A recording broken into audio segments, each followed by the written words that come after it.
and to folks on the phone, good morning, good afternoon, good evening, depending on your location.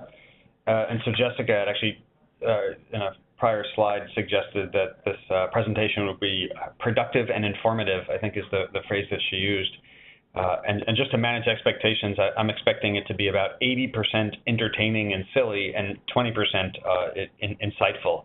And so, let's make sure we set our expectations. As a child of the 80s and the 90s, I was always a fan of pop culture and have continued to stay as such. And through the years, I've sort of been collecting nuggets of wisdom from various different places. And if we look for it, we can see project management wisdom in things and games and other things. And so I've sort of organized them together here in hopes that we have a different way of thinking about the way that we do work. And I've already seen two people introduce themselves from Romania and Germany. And so hopefully what is American pop culture has also spanned the globe, and some of these references will make sense to you as well. If not, you can email me afterwards and I'll explain them to you. So first off, we have Mike Tyson, who is a boxer that made his fame in the 80s. And he's famous for saying a quote that everyone has a plan until they get punched in the face, right? So as a boxer, everybody probably came into the ring thinking they knew how to beat him, and very few actually did. And if you think about that with our work, as project managers, and thank you, Amit, for some of my references will be the same in Germany. As project managers, we have plans, right? And we make plans and we go into our work, assuming that they exist, and very rarely do they come to fruition with how we had originally expected them to. And so, the key then is to figure out how do we react to these unplanned items, whether that's management in how we manage our work and provide transparency into risks and trends and themes with our reporting, which allows us to see the risks earlier. Think about that as sort of seeing the punch coming and figuring out how you want to react to it, giving yourself as much lead time as possible. Or thinking about risk management, right? So maybe we can block or duck, or in some cases, right, I want to accept the risk and I'll take the punch because I think that that's the best means.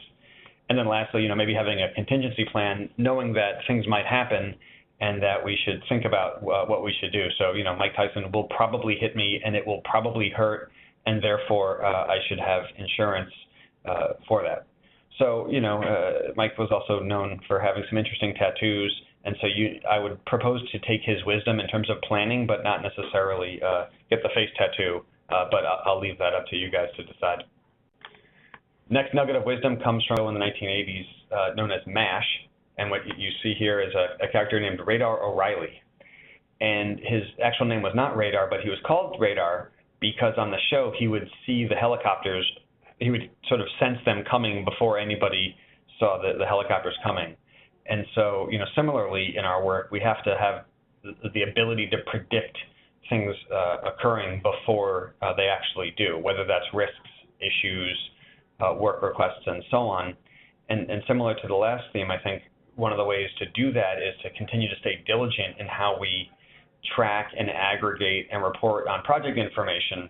So that sort of allows us to see trends, and then we can sort of have that radar ability to understand where things are trending. And so, again, with the intention of maximizing the amount of time that we have to take action and mitigate against those items. Planning, I think all folks know who this guy is, and I think he's a master at managing work. If you look at his approach, he starts off by making a list, right? Documenting the activities, who's working on those activities, the dates, right? In our profession, we call that a plan. Checking it twice, making sure that it's complete and accurate, recognizing where there might be insights and transparency as well, and then looking at naughty items like risks or issues and challenges and making sure that we take the appropriate action, and nice items, which are those things that on my status report are green, and there's not a lot of those often. So we follow the approach of Santa on how to manage work. We make the list, we check it twice, and then we look at our naughty and nice items. This is Megan Trainor. Last year, she came out with a song called No, which was pretty popular here, where she was fending off the advances of men.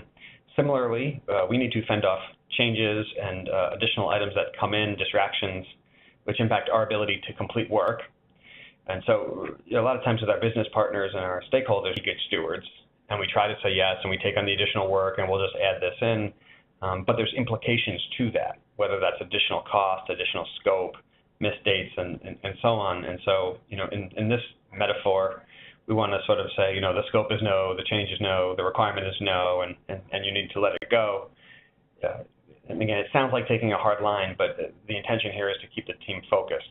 Now, those of you who follow some methodology, this goes against that, and so I think the lesson here is, while we do need to maintain our scope and our boundaries in a model where there's agile and that work is constantly changing and reprioritizing, I would say the key is then focusing on the implications and just being clear of what those implications are. So to evolve this metaphor, it's not necessarily no, it's if you do that, here are the implications to schedule, scope, commitments, and so on.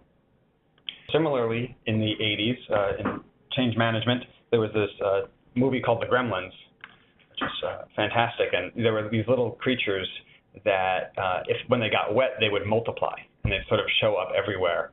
And on projects and programs, we definitely have similar gremlins, which seem to multiply on a regular basis, whether that's scope or cost, complexity, what have you.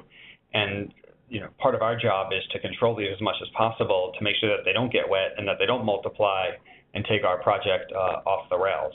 And again, as I mentioned in a couple other slides, this comes down to setting up the right level of diligence and transparency and tracking to understand where these are starting to sort of look like they're multiplying and get off the rails, and figure out ways that we can take the appropriate actions to sort of keep them as contained as possible. And so, gremlins might seem cute at first, but once they get out of control, it's kind of hard to rein them back in. So we got to keep track of those gremlins. Management. Those of you in the U.S. know that season 8 of The Walking Dead just came out this weekend, and it was a fantastic episode.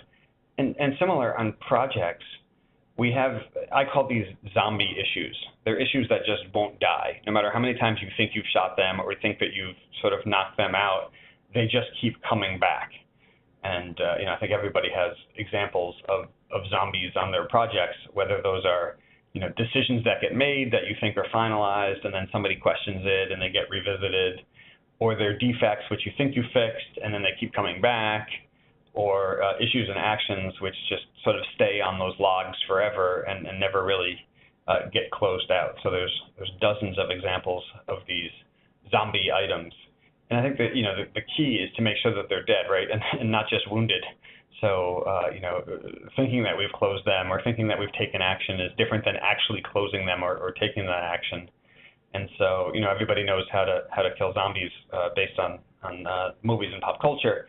And so it's not just about building up the walls and hoping that they don't come in, so much as attacking them head on, right, and making sure that we close them out so that they're never to be seen from again.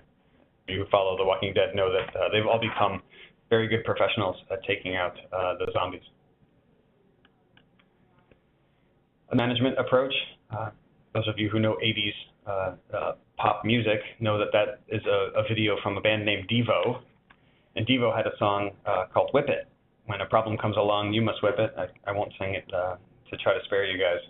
And so that's really good wisdom, right? And it sounds simple, but in my view, project management is really issue management, right? We spend a tremendous amount of our time following up on issues, trying to resolve them, understanding where there's conflicts, trying to mitigate risks, and so on. And so this concept of when an issue comes along, we just need to take care of it so that they don't compound and continue to get worse.